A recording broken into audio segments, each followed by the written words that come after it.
Actually, we don't want to share. Hey, everybody, and welcome to our webinar. Good to see you guys coming in. We've got our webinar as promised, from foundation report to funding. Turn your premium data into real capital. You guys know me, Garrett, head of marketing. We've got Aaron, our co-founder, our illustrious co-founder and CEO. I love the adjective. Thank you. And seeing Tasha, Carnell, Captain Charles Gallen. Thanks for Randolph. Thanks for joining us, guys. Dropping a comment in. Where are you guys? Just drop a comment down. Where are you guys calling in from today? And while you guys are doing that, Aaron is actually sporting a Detroit hat. Did you want to tell us why, Aaron? Yeah, I was in Detroit this prior weekend for some work, and I was looking at our company files and doing some underwriting, helping the team over there. And I noticed that like a good amount of our customers are in the Detroit, Flint metro area. So I figured I'd get a Tigers hat to kind of rep that city. Right on. Carnell calling from Arizona. Randolph from SD. I assume that means South Dakota, not San Diego. Avon. Well, it's just us today. No guests, but we have a lot that's been going on in the background that we want to let you guys know about. If you have premium, you'll see how you can get much better usage out of this. If you don't have premium yet, we might have a little special something for you at the end. But either way, you're going to get some business. We're going to drop some business credit knowledge to help you guys turbocharge your business credit journey. Sophia, California. Joel, New York City. Joel, DC. All right, guys. Well, without further ado, we're just going to hop in. So again, you guys know us from previous webinars. If this is your first time, welcome. We're committed to bringing you the best business credit education in the industry. Aaron, please take it away. Yeah, we're going to keep it short and sweet today. Dive into the foundation report, how to read it, how to use it, and kind of detail some new features that we have that we haven't formally announced. But if you're a member in Premium, you probably saw some notifications coming in on your dashboard and email. If you want to hit that next slide, Garrett. We now have real-time credit alerts, which is super cool. And what does that mean? On any other business credit monitor, as you all know, you'll probably have to wait about a month for your reports to refresh.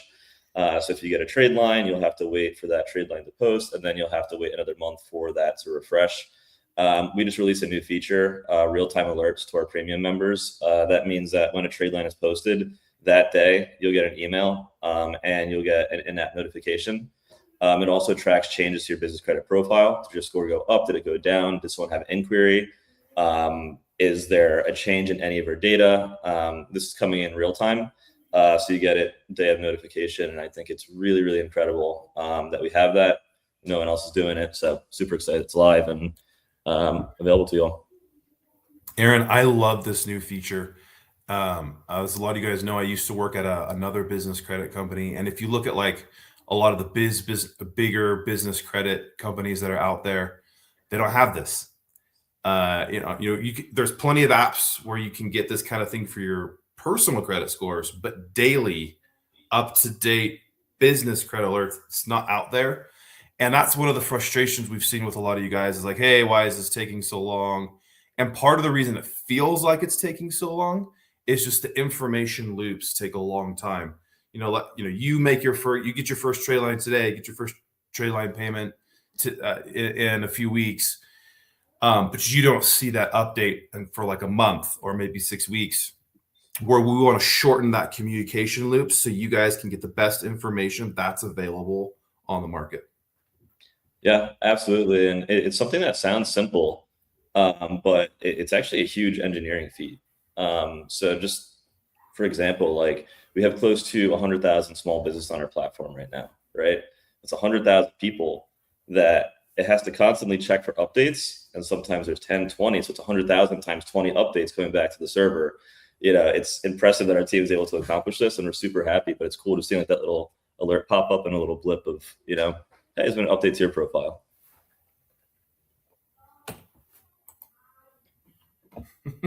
I think we just kept it from the last ones. I liked it.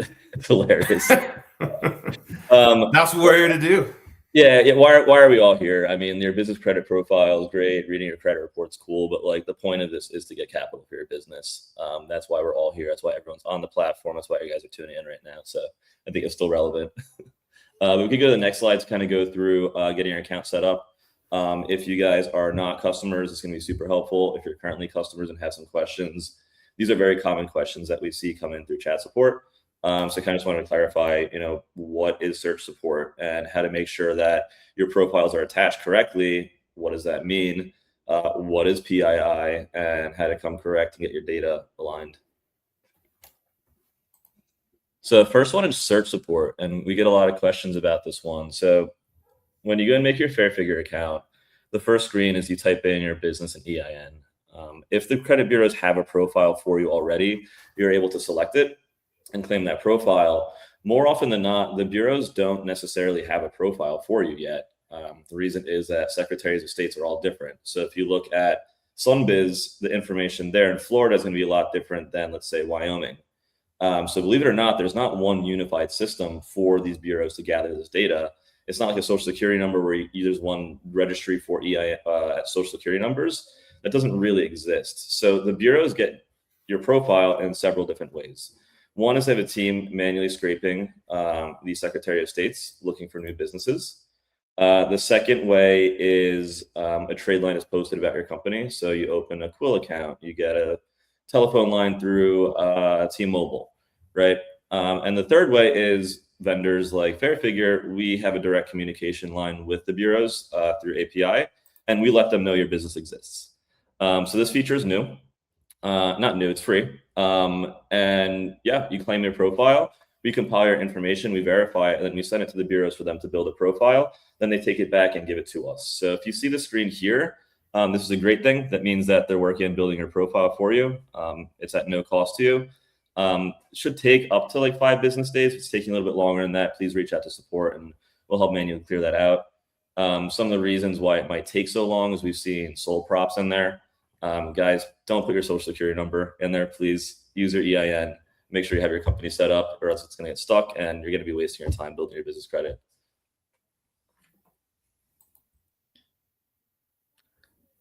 This is the second thing we see too. It's quite common, and we'll have a customer call in or write in, and they say, "Hey, I have 3 trade lines total. I know from these verified vendors, but I only see one of them on my business credit report. What's going on?" So then we go and we do investigation on it, and we find that sometimes the bureaus actually have multiple profiles for your company.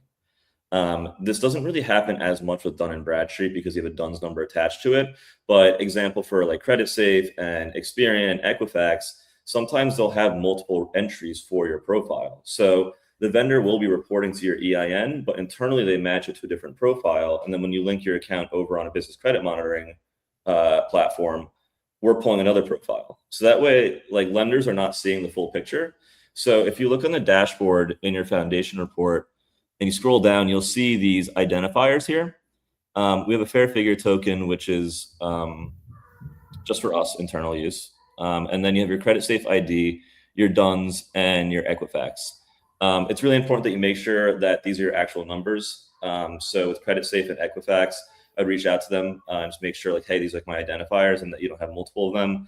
If you have multiple of them, we have a tool that I'll show you later that could help consolidate them into one thing. But it's super important that you guys make sure that the right profiles are attached. That way people are reporting to the right profile and you're receiving alerts and data on that profile as well. Looks like Joel has a question. Hey, Aaron, I restructured my business from LLC to C Corp, and we're having trouble getting a new Experian business account for the new EIN. Can this new reporting feature help us get a new Experian account? Yeah, as a premium member, make sure your EIN and company information is up to date with us. I'll show that to you on the Unified tool later. And once you have that, then we'll get them reported on a monthly cadence of your new information there. I'm not sure if we could get you back your your identifying number, but it will generate one for you. Very cool. What is PII? So PII in the industry is personally identifying information, and this is all encompassing. So this could be like your first name, last name, it could be your social, or it could be your company information. So your company name, your formation date, your EIN, your SIC code, your business address. I'd say like one of the biggest reasons, aside from banking data, why people get declined is that maybe you opened up your corporation with like Opus Office or something like that, and your Secretary of State shows a temporary office, and then you got your home address on Experian, and then you have a PO box on Dun & Bradstreet. So now when a lender is pulling your information, they're seeing 3 different addresses. It doesn't match. On a AI or automated underwriting system, it's going to throw a decline on that. So it's really, really important that we have all this information aligned. Like everything needs to match. And even like your bank statements, like your business bank statement should match, your Secretary of State should match your credit profiles. It's these little steps that you take are like pieces of the puzzle that are going to help you get the funding. So it's not like the entire picture, but it definitely is a very important picture, puzzle piece to get information aligned. So if you look on your foundation report on that little drop down, I'll pull it up later. You can click through each profile on the bureaus and see what addresses they have for you. And if you need to correct that, we could help you over there as well. Donna had a question that's kind of interesting. Experian keeps changing my NAICS code to beauty shop. I dispute it. They correct it and it changes right back. That's interesting. What I would look at is where might they be getting this information? And the bureaus get information from thousands of data points, right? So I would check, like, do you have a Google listing for your profile that might have beauty shop in there? Have you opened up an account with any trade line vendors that might have asked your NAISC code that might be reporting that? So they're probably not going to tell you directly where it came from, but I would just check like the obvious, like where would they be getting this information from? Google, Yelp, an old website that you have, maybe a Net 30 vendor that you're working with, and I would try to drill it down from there. Yeah, that's an interesting one. I know those NAICS codes can be mysterious. Joel, Marcellin, can a broker use this for their business clients? Yeah, absolutely. We'll reach out to you after and get you set up with our partners program, and we'll walk you through that as well. Cool. Come correct. With all this information I'm talking about, making sure it's unified, we have a tool with that in our premium feature. So what you'll do is you'll upload your documents, kind of like opening a bank, for KYC, which is know your customer and know your business. So what we're doing is we're verifying that your business is legitimate and that you actually own it. Once we verify this information, you can upload supporting documents for an address change, anything that looks out of line with the bureaus. We'll compile this information on a monthly basis and send it over to them for them to correct it. Typical timelines we see is like 30 days. With our new live monitoring, I think it might be even quicker. But this is a great tool if you see that any of your PII information not aligned. Caveat and note on this is not a credit repair tool. So if you see like a trade line reporting wrong, like this tool is not going to help you. You need to reach out to the vendor. We don't do credit repair, but we do assist with getting your information aligned and set up across the bureaus. And Aaron, I like what you've shared with me before, that like one of the biggest problems that we see is people just getting like their business address being wrong. And you think like, oh, really? But I know you've explained like, oh, sometimes you have the Secretary of State filing, that's one way, and what it shows on your credit report is some other way. And I think this feature is great because it's like, well, this is one of the biggest things that are tripping people up from getting financing. Boom, easy solution. I mean, I've experienced it even with FairFigure. We moved offices. We're in Tribeca, New York City now. We had an old address over there on, I don't know, like the Secretary of State didn't match our bank letter, and we had to go realign everything. So, something that even I'll make that mistake, and you can't remember everything. But we can try to help get everything updated for you at least. This is kind of just going through like expectations on like why we need to be reading our business credit reports, and what lenders are looking like. And a few weeks ago, if you guys remember, we had Rob over from Eurus Funding, kind of going through like what his underwriters are looking for in criteria. So this kind of echo with like what we're underwriting with too on our FairFigure Lift program and what lenders are looking for. First one's going to be your NAICS code. And why does that matter? That matters because lenders, when they're creating their funding programs, they restrict it to certain industries, right? So the terms and rates and approval odds for a landscaping company in January, when it's snowing out, is going to be a lot different than maybe a food truck in the winter, right? So their underwriting models and scoring are quite dynamic. So they'll know, hey, like if it's a landscaping company, they're not mowing anyone's lawn in the winter. I don't know if we're going to approve this one, but hey, this is a food truck in the summer. Where are they located? And okay, we're going to approve them. So your NAICS code is going to help determine your funding terms and also underwriting. So there's a lot of restricted industries as well. You want to make sure you're not in a restricted industry. It's typically tobacco, alcohol, and firearms. Most lenders are not going to touch those. So it's very important to make sure you have the right codes there because the bureaus could mess up and give you the wrong codes, just like Donna Allen over here happened to her. So yeah, important to check that and make sure everything's aligned. Sole prop, get your EIN, get your LLC. Aside from building business credit, there's also tax advantages and asset protection, legal advantages. Get your company set up and kind of do it right. A lot of lenders are going to be looking for time in business. We work with companies, I think you just need 3 or 4 months with FairFigure to get our Lift program. But when you're looking for like those $50,000, $100,000 lines of credit, they're going to want to see probably 2 years and business revenue. Business revenue means consistent deposits coming in, not one deposit a month from yourself. Kind of like how Rob detailed. True deposits are 2 deposits a week, 3 deposits a week, showing consistency in the business. And company assets. This is more for like heavy equipment, like trucking, farming, stuff like that. They're going to want to see if you have any collateral or assets to pledge. Not everyone always requires it. Like you could get like pizza ovens and stuff like that without assets to pledge. It just depends on the type of financing you're looking for. This one you guys are not going to like to hear, but it's the truth. It's your personal credit. I'm not saying you need to walk into clean 800, but if you're walking into 500 FICO, like you're not going to really get much. And if you do, the rates are going to be astronomical. So I would always recommend in tandem, make sure your personal credit is at least like the 700s along with your business credit profile. And finally, trade lines. Trade lines are important. It's not the end all be all, but it's, again, a big piece of the puzzle to have. I noticed a lot of you guys are dropping questions. Gigi is keeping track of the questions we don't answer, and we'll come back to those at the end. Sure.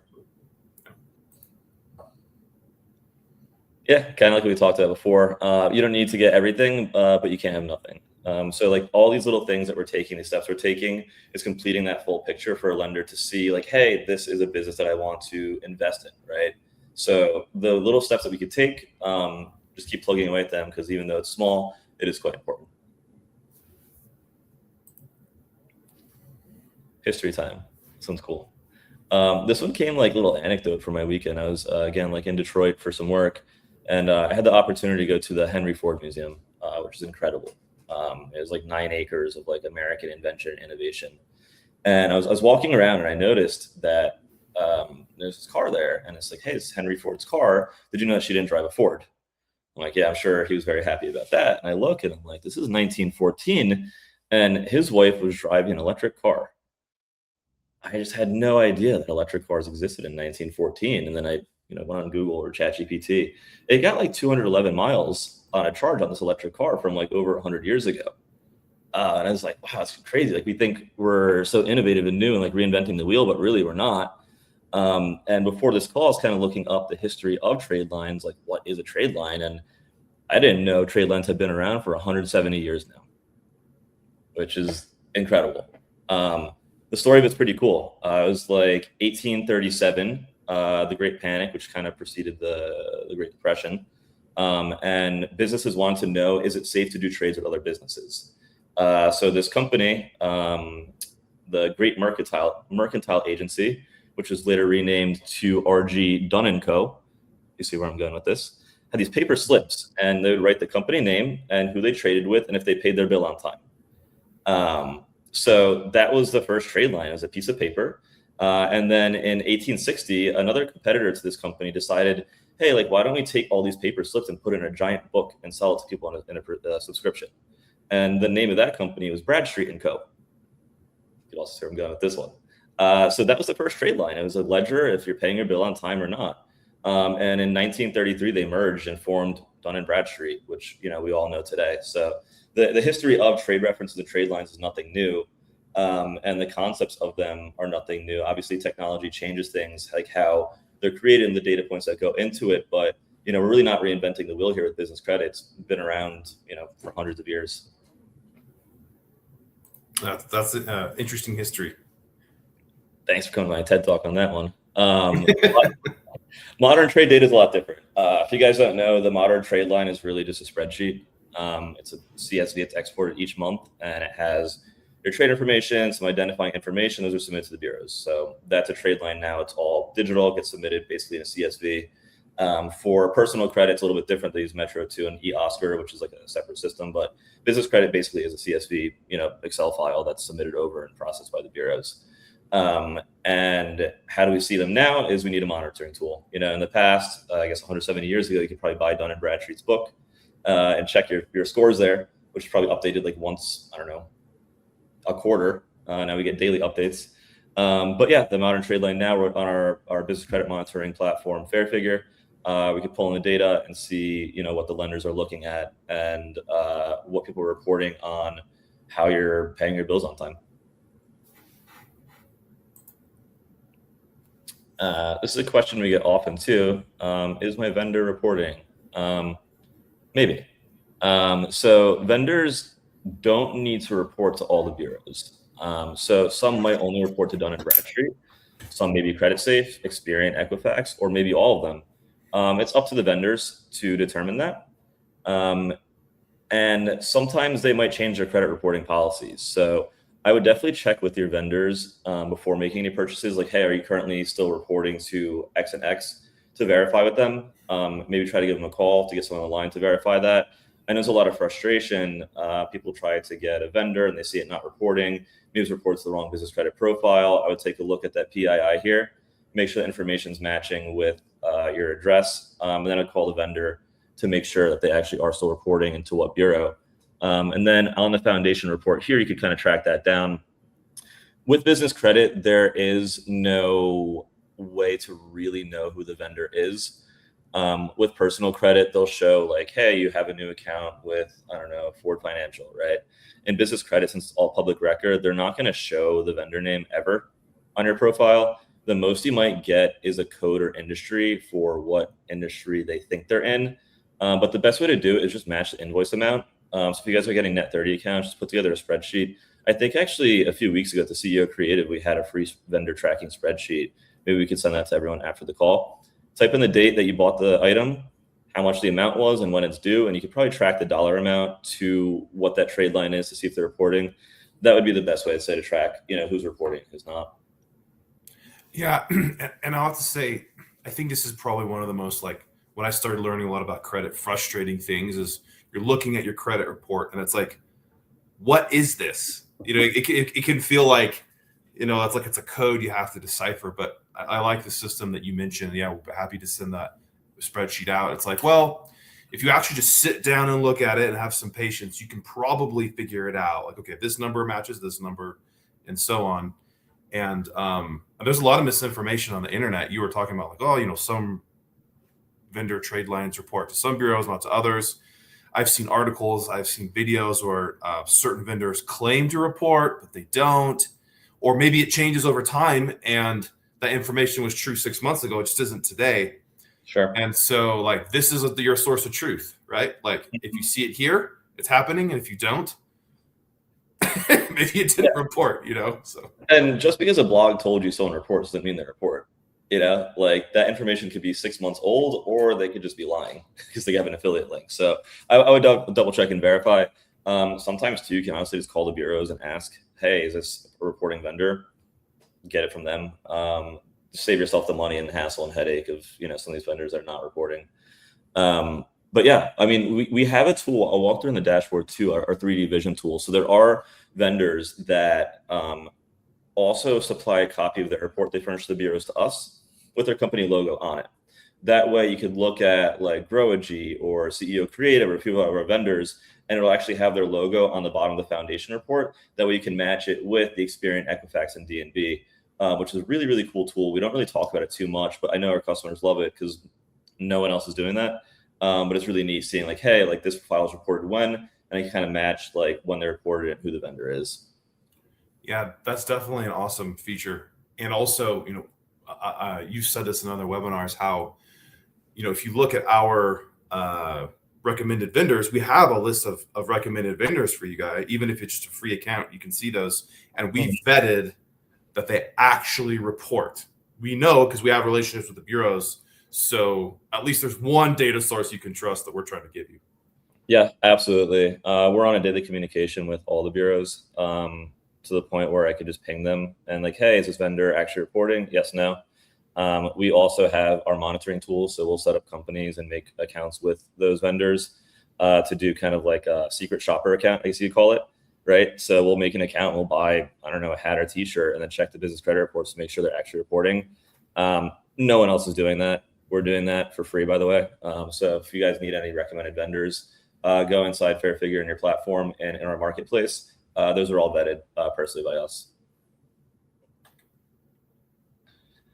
Advanced mode. This is cool. So this one's also really not talked about much. So when you look at your business credit report, and in a moment I'll pull up a live profile over here. We tried to summarize the data. So there's hundreds of lines in that report, and a lot of them are really not relevant for you getting that 360 view. In our foundation report, we laid out each bureau side by side for you to try to match the data and get a whole 360 picture of it. But some people are asking for more in-depth details on the report. So we actually gave you the feature where you could download your raw file. So this is the exact file that gets downloaded from the bureau, and we'll give it to you in a spreadsheet file, and it's hundreds of lines. To be honest, I don't even know all those lines are. There's a lot of data in there. But yeah, you can capture your full report in the advanced mode that's available in the premium. And what I like to do too is kind of fun is like, I don't fully understand the full report. It's a lot of data, right? But you could download that CSV and you could actually upload it into ChatGPT or whatever AI you like to use on a daily and have it kind of summarize the report and maybe make suggestions for you. So that's kind of like one little cool tool you could start using your AI and building out. I know a lot of you guys are tinkering with Claude and building out your own bots and automations. So that's something you could use. You could download the data from your FairFigure profile and incorporate it to like whatever projects you guys are working on.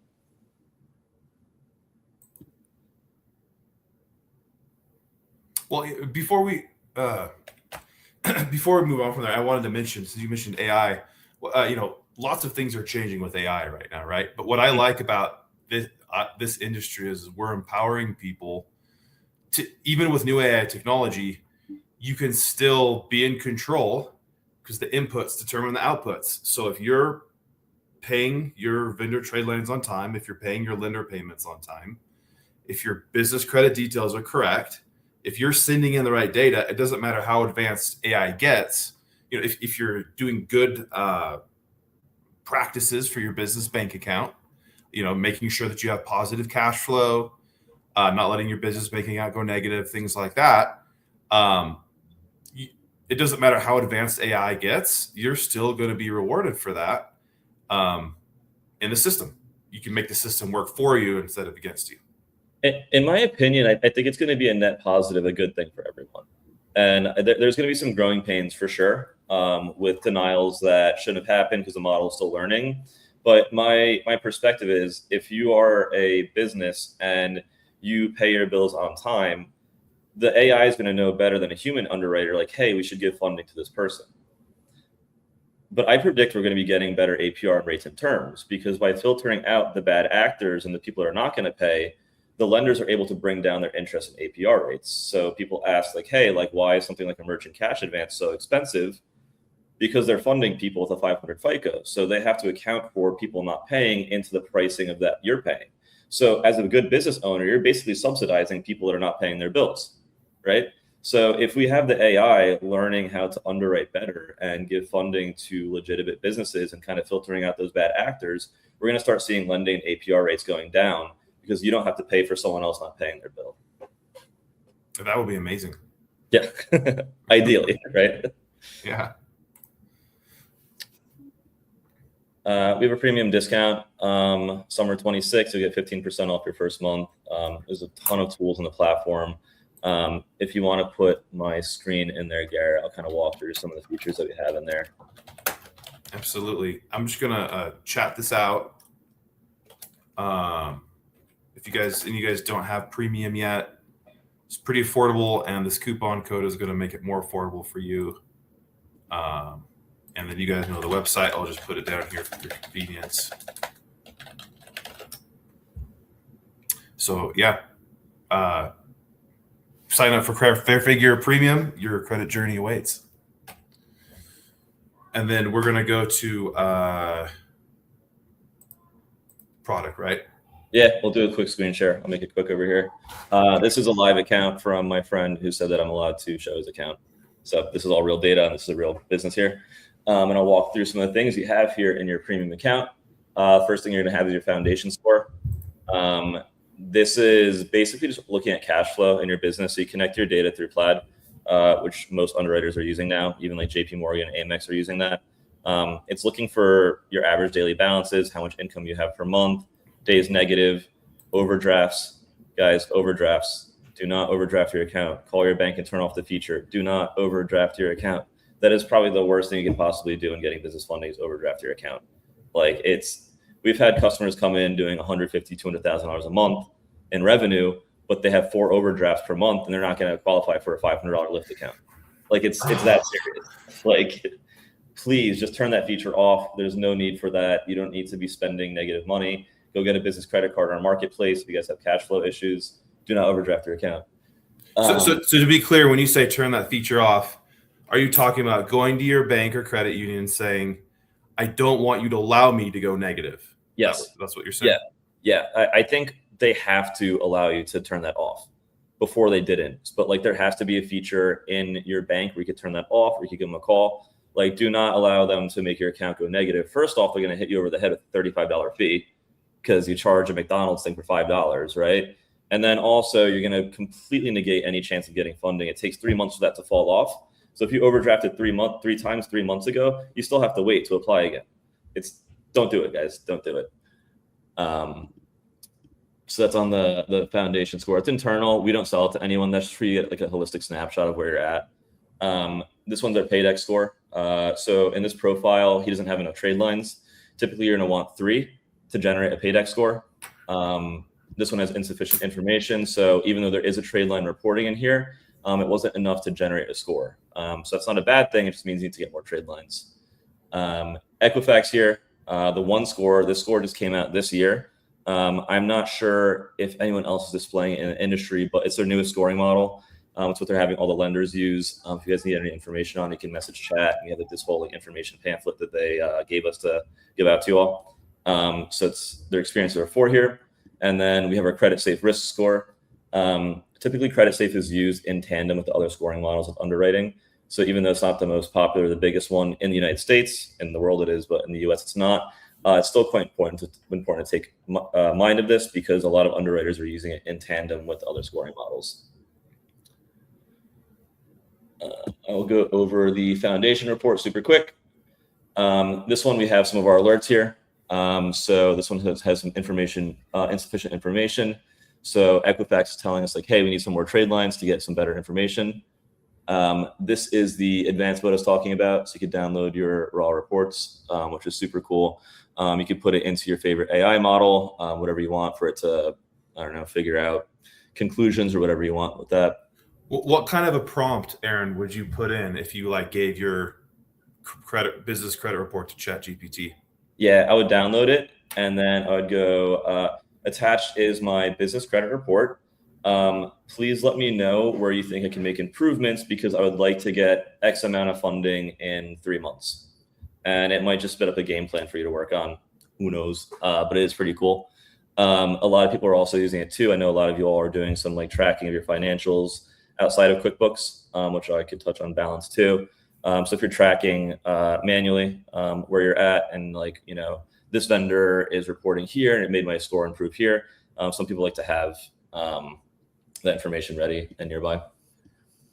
I really like the AI tip because, again, another business credit company who will remain nameless, and it's not one I used to work at.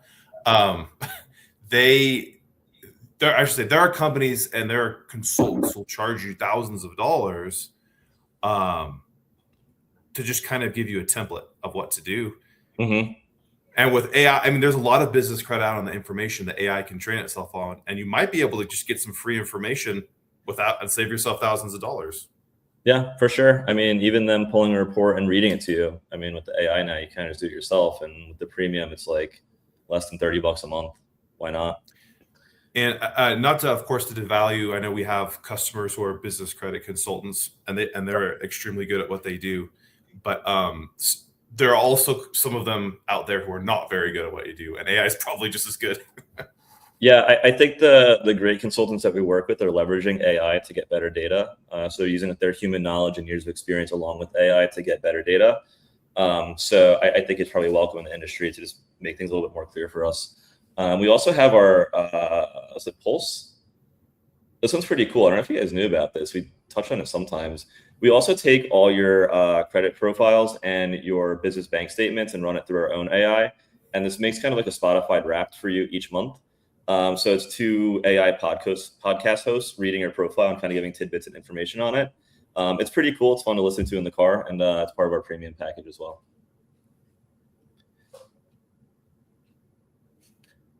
Yeah, so we have that's where you can check your PII. So you can check all your data across the bureaus, make sure it's aligned, checking your scores over time.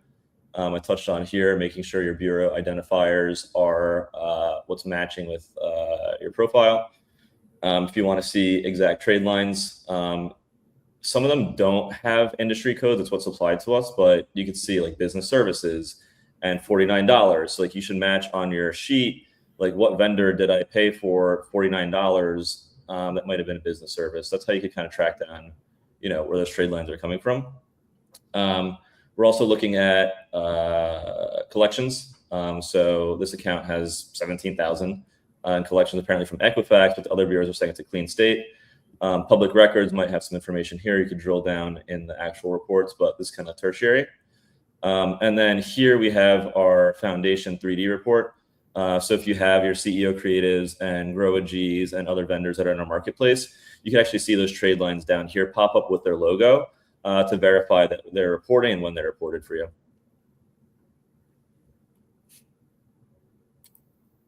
I think that's kind of it on the dashboard. I know there's a lot of information, but hopefully. One idea that I think is actually really cool that you can do with this is, of course, you're going to want to have. We had a comment earlier about having multiple businesses. Get different premium. I think you have to sign up with different email addresses, right? But you have one account per email address, but you can get different premium accounts for different businesses you have. And then, as Aaron said, this is public information. So you could actually get a premium account for like another business, maybe somebody you want to do business with, maybe a potential business partner or something. Yeah. See if they pay their bills. I did that for somebody wanted to pay me via Net30 in a service business that I had. Mm-hmm. This is like 5 years ago. And I'm like, well, why don't you just pay me on time? Well, no, Net30 accounts. And so I checked their credit. They wanted Net30 terms, and they had a tax lien on their business credit report that they had not paid. Yeah. And when they saw that, they went ballistic. But it was like, well, knowledge is power, right? And it's right here at your fingertips. So some people have like high ticket clients, right? That it might be justified to monitor their business credit profile, knowing that they're going to pay Net30, Net60. But like, if they're cutting you checks for X amount a month, it might be worth just spending the $30. Like, hey, are they going to be late on their payment? Are they still paying other people? Some industries have like single suppliers, right? So you have like one supplier, and you're like, okay, like if this supplier does not meet their obligations, my business could close. Is it worth it for me to spend $30 to make sure that business is in good health each month and get alerts in real time if they're not? So it's pretty interesting. I like that.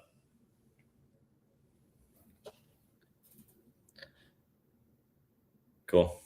Aaron, did you want to go over bookkeeping? Yeah, we could do that here too. This is also a tool that is great, and this came from myself. I have another company I have, and it's like I don't do enough business in there for it to warrant me spending $40 a month on QuickBooks. But then at the end of the year, I still have to file my taxes and stuff with the accountant. And I was like using a spreadsheet. I'm like, this is really frustrating. Like, I don't want to spend $40 on QuickBooks, but I also don't want to use a spreadsheet to track my P&L and statements. Like, there has to be a better tool. Turns out there is. We have Balance by FairFigure. So here you could do all your basic bookkeeping. So you could categorize all your transactions here that come in, and then you could generate reports. So we have P&L, balance sheets, statements of cash flow, all those reports that your accountant, or honestly, sometimes lenders need that information. So sometimes a lender, if you apply for something like, hey, I need a P&L, you can jump in here real quick and run a P&L, or need a balance statement, stuff like that. So that's in here too. What's also really cool is once you have your bank connected to it, anytime you make a transaction or a purchase that it deems might be a personal expense, it'll text you, and you can take a picture of the receipt. That way you can have your receipts, everything itemized in one place for the end of the year when you go to file. It's all in one spot instead of tracking down receipts from Sunoco 4 months ago. So it's pretty cool. Anytime you make a transaction, it'll text you. You just text back a picture, and it'll handle most of your bookkeeping for these smaller businesses. So really, really cool tool over there. And it's part of the premium program. So while you're doing your bookkeeping, you're also building your business credit scores. So it's kind of a no-brainer. Yeah, I really like Balance. Again, save the money instead of getting another tool. And lenders are going to want to see sometimes some lenders are going to want to see a balance sheet or income statement. Boom, we got you taken care of. It's just a click away. Definitely. Well, is it time to jump into Q&A? Yeah, let's do a quick Q&A. Okay. I see Gigi here backstage. I know we had to skip over some of your comments before, but we're circling back around now. Okay, let's see. Starting with Carnell. I own a truck dispatching company. I work from home. Will this stop my funding? No. It's industry specific, right? So, for example, typically what we'll look for when underwriting is maybe a website for certain industries, right? So if you're a beauty salon, we would expect that you have an Instagram and probably a Google listing for your beauty salon. If you don't have a listing on it, then we're just going to assume it's not legitimate, or like it's confusing for the underwriter. Deny it, moving along. But a trucking company, like if you're dispatch, like you might have a Google profile and you might have a basic landing page, but that's not a deal breaker to not have a website for a trucking company, because it's understood that like, why would you have a Google page for a trucking company unless you're dispatch? So it's not necessarily a fail on that with the home address. Some lenders, more traditional, like an Amex or something like that, might give pushback on a personal address. For sure, not a PO box. Don't use a PO box. That's going to get you a decline. But it's not necessarily a hard decline. It might actually be better to use your home address for a trucking company as opposed to a virtual office, because there's systems that check for virtual office spaces like Opus and Virtus and all those ones, and that'll actually throw a quicker decline than just using your home office. Okay. Next from Joel, we got 5 businesses operating with different suit numbers. Is this a red flag if we try to get business funding, or should I be listing each business locally? Yeah, it could be. So I know I'm not going to mention the bureau specifically, but I had conversations with them several weeks ago that they're starting to use what they call firmographic data. And firmographic data says your business is located here. What is the payment performance of all the other businesses in your neighborhood, and how are we going to incorporate in that score? So if you have a pizzeria in a strip mall and your next door neighbors typically don't pay their bills on time, it's going to actually impact your score, believe it or not, because they're looking at firmographic data for the area and regional. In personal credit, brutal.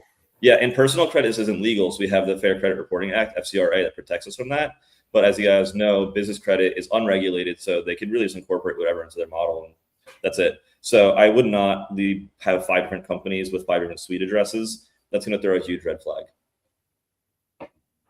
Okay, next question is, do you help get funding, or can you audit our business? We do help you get funding, and we are not going to personally audit the business, but we give you all the tools that you need to audit yourself. So by connecting your bank, you're going to get your foundation score, which is the cash flow analysis. You're going to get your Paydex score, your Equifax One score, and your risk score. So you could look on your foundation report, see where all your standings are, or you could click the Signal tool. Pulse. On Pulse, it'll generate the podcast for you. So it's 2 AI co-hosts going back and forth on your own radio show to kind of give you advice on what to do next and kind of like what habits you might want to correct. So we provide all the tools that you need to audit yourself. Okay. The next one, do you recommend cash secured lines of credit to build credit? I'm not sure what that is. Would that be like maybe a cash card? In that case, yeah, if you use it responsibly. In anything with business credit, like if you're going to use the tool responsibly and actually for your business, then use it. What do I mean by that is if you get approved for a loan and you only need 10,000 and they approve you for 50,000, should you take the 50,000 or the 10,000? You have to look, it's like, am I going to be able to pay this back? Because that 10,000 that you paid off, you're going to build that relationship with the lender. And in the future, they're going to offer you the 100,000. Or if you take the 50,000 now, you're not able to pay it on time. It's very short-sighted because now they're not going to work with you in the future.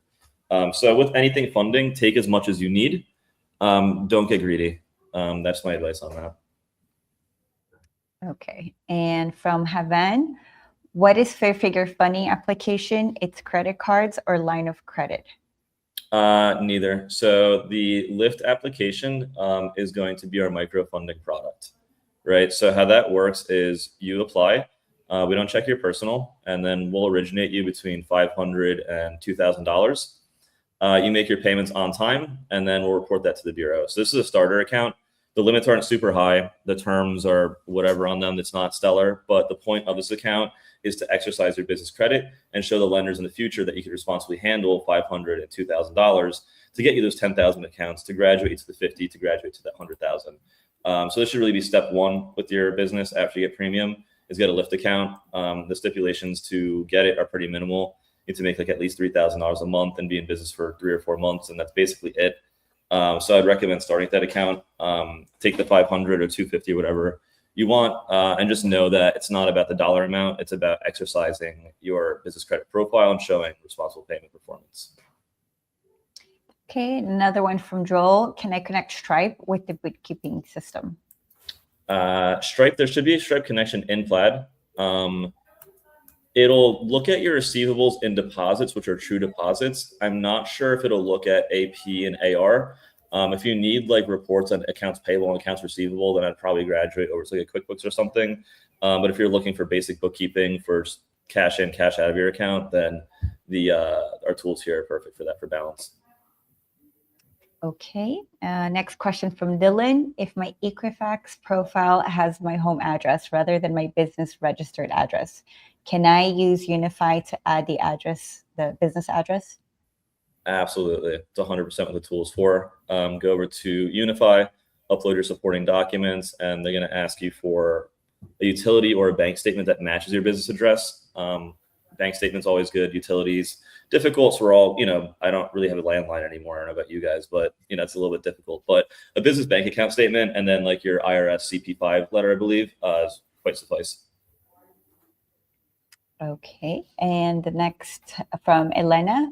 Would you communicate when underwriting was performed? For that reason for decline is lack of social profiles for business, such as Google profile, LinkedIn, Instagram. Yeah, we do. So back to Fair Credit Reporting Act and business credit, with FCRA and personal credit, the lender has to tell you why they declined you. And you guys probably applied for a card or something and you get that letter. We'll communicate, you get a letter in the mail, you had high balances or derogatory marks, whatever. With commercial credit, there's no obligation for a commercial lender to give you a decline reason. We give it to you because this is supposed to be coaching you on how to get larger lines of credit. So if we declined you on the Lyft program for lack of social media, you'll get an email and a link to a partner that'll help you set up a website or social media profile. So we'll tell you the decline reason, how to fix it, and then we'll allow you to reapply for the Lyft program in 15 days. So we tell you how to fix it and then how to reapply.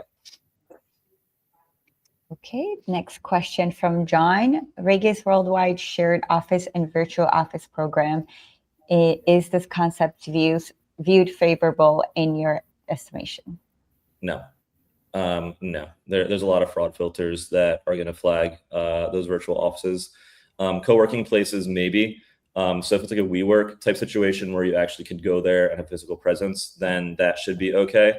But if it's just a virtual office address, like if you're applying for funding, I wouldn't recommend that. It's going to throw a fraud filter and maybe trigger a manual review. It might not be a hard decline, but it's going to have a human looking at it as opposed to trying to slide in smoothly with, the AI. Okay. Next question. Does funding lift application give dollar amounts equal to funding potential figure showing in my account? No, this is confused often. So what we're giving you on Lyft is probably capped at like 3,000. This is a business credit building program. It's supposed to report positive payment performance. This is not that $10,000 line of credit that you guys are trying to get.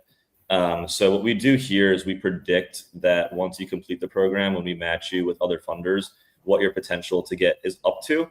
But that is in no way a firm number, but it's a pretty good estimate of like what your business could qualify up to. Okay. Next question from Don. How about when customer pays using Cash App for the business with an invoice? Had lender denied because of Cash App deposits? If we see Cash App on your bank statements, it's an automatic decline. That's it. Yeah, that's industry standard. Peer-to-peer payments, what they call them. It's going to be Cash App, Venmo. Zelle depends industry specific, but Cash App, Venmo, if we see those on your deposits and statements, at FairFigure will deny you, and basically every lender will deny you as well. Okay, and the last question, how to make sure the business address is aligned across ecosystems, Equifax, DMB, CreditSafe, etc. Yeah, you'll get a premium account with us with this coupon that we just gave you, and then you'll go over to Unify in your FairFigure dashboard. Upload your supporting documents. That's going to be a business bank statement, your IRS letter. It's going to ask you for your driver's license and a selfie. It's going to verify you own the business. And then we'll take that data, compile it, and send it over to the bureaus for them to update for you. Okay. That's it for the questions. Cool. Thank you so much, Gigi. Yeah, no problem. Well, thanks, guys. I know we had a question about how much FairFigure Premium is. $35 a month, and then again with this coupon code, it's 15% off of that, about $30 a month. If you haven't already, please sign up. If you have, we appreciate you as a customer. Please make sure you're using these features, these advanced features that we're building out for you. We did it for you, and so we want this to be a smooth and excellent, business financing journey for you. Cool. Thank you so much. Thanks, guys. All right. Take care, everyone. Ciao. Bye-bye.